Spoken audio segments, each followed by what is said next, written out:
Good evening and welcome to Poland Daily. I'm Konrad Gorlinski and this is the news. The European Commission is reacting to yesterday's ruling by Poland's highest court that EU law cannot supersede Poland's constitution and that some EU treaties are incompatible with it. This ruling seems to have sparked panic among some EU bureaucrats.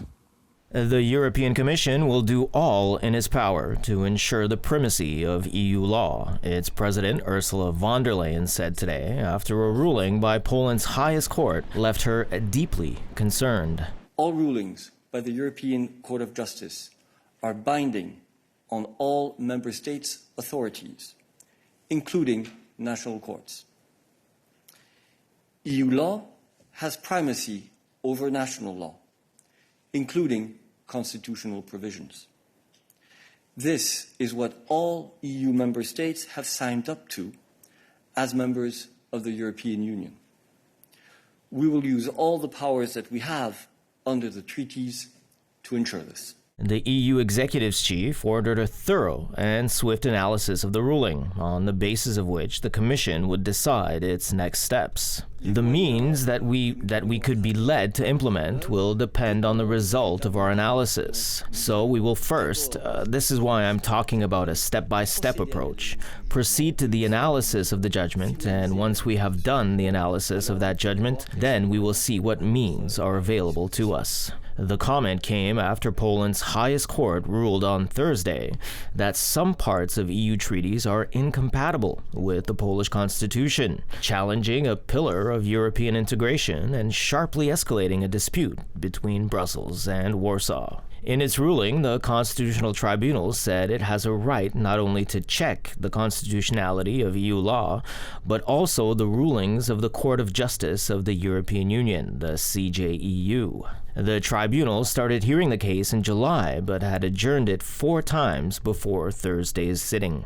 Some critics say that delays may have been aimed at putting pressure on Brussels to accept Warsaw's National Recovery Plan, an aid program aimed at helping EU economies shake off the impact of the pandemic, but whose funding is linked to compliance with EU rule of law and democracy standards. Luxembourg's Foreign Minister, Jean Asselborn, also had some very strong words to say about Poland's will to sovereignty. I know that people in Poland are European-minded, that they want to remain European, that they think a lot of the European Union. But one has to state very clearly that this government in Poland is playing with fire. This means that at a certain moment a rupture can happen, not only legally, but also politically. The European Commission has already approved the majority of national plans, but has withheld approval for Poland and Hungary over concerns about those standards.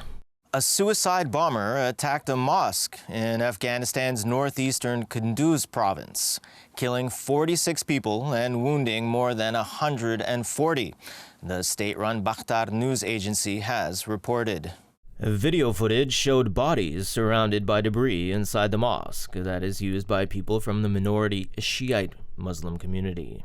It was around 1:40 p.m. All the Muslims had gathered in the mosque for Friday prayers. And then I heard the explosion. I was nearby, and what I saw was just like the end of the world. Why is this happening to the Muslims? Which religion should we adopt, and where there is nothing like this, and killing Muslims is forbidden? Believe God. I can't even talk anymore. I can't tell you how many dead bodies I have shifted in my vehicle. There was no ambulance. May God have mercy on all Muslims.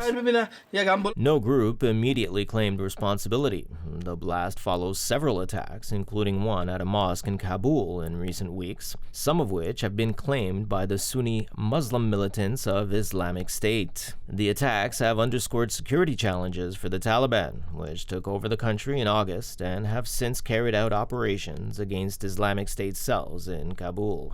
This afternoon, an explosion took place in a mosque of our Shiite compatriots, as a result of which a number of our compatriots were martyred and wounded, Taliban spokesman Zabihullah Mujahid said on Twitter. Bakhtar news agency, run by the Ministry of Information, said 46 people were killed and 143 wounded in the blast.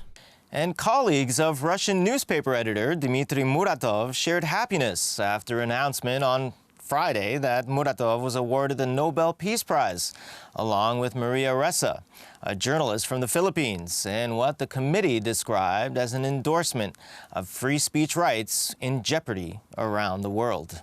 Muratov dedicated the Nobel Peace Prize to 6 of his paper's journalists murdered for their work and said he would try to use the award to help defend reporters under pressure.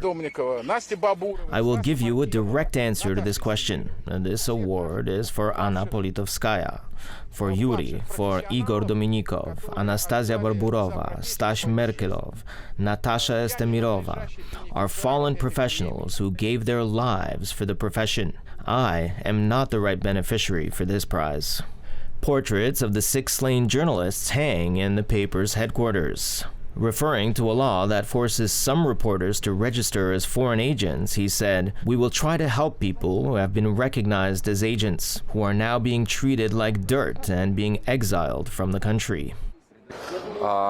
I think the award proves that what we do is not in vain. In this sense, it gives some hope into what we are doing at times when the number of other reasons to stick around is decreasing.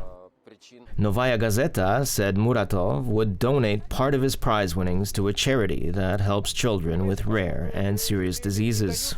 The decision to award the Nobel Peace Prize to Muratov comes at a time when the authorities have moved against Russian media they view as hostile and foreign-backed. Muratov said he had thought the call from the Norwegian Prize Committee was spam and had therefore not taken it. Muratov, 59, helped found Novaya Gazeta in 1993, leaving the Komsomolskaya Pravda newspaper, where he worked with a group of colleagues to set up a new publication at a time of newfound freedom in Russia after the 1991 collapse of the Soviet Union. From the beginning, Novaya Gazeta's mission was to conduct large-scale investigations into human rights issues, corruption, and abuse of power. Muratov shares his prize with Maria Ressa from the Philippines. She's the founder of a digital media company called Rappler, which has been operating since 2012 and has been angering the rulers of the Philippines from its very beginnings. When you attack the media, oftentimes it's about shooting the messenger. We're trying to solve that in many different ways, but the recognition of how difficult it is to be a journalist today this is for you, Rappler, and I hope energy for all of us to continue the battle for facts. Ressa, 58, is the first Nobel Peace Laureate from the Philippines. She heads Rappler, a digital media company which she co-founded in 2012 and which has grown prominent through investigative reporting, including into large-scale killings during a police campaign against drugs. In August, a Philippine court dismissed a Nobel case against Ressa, one of several lawsuits filed against the journalist who says she's been targeted because of her news site's critical reports on President Rodrigo Duterte. The plight of Ressa, one of several journalists named Time Magazine's Person of the Year in 2018 for fighting media intimidation, has raised international concern about the harassment of media in the Philippines, a country once seen as a standard bearer for press freedom in Asia. The head of the Nobel Committee, Berit Reiss-Anderson, said the committee had decided to send a message about the importance of rigorous journalism at a time when technology has made it easier than ever to spread falsehoods. As usual, thanks for tuning in with us this evening.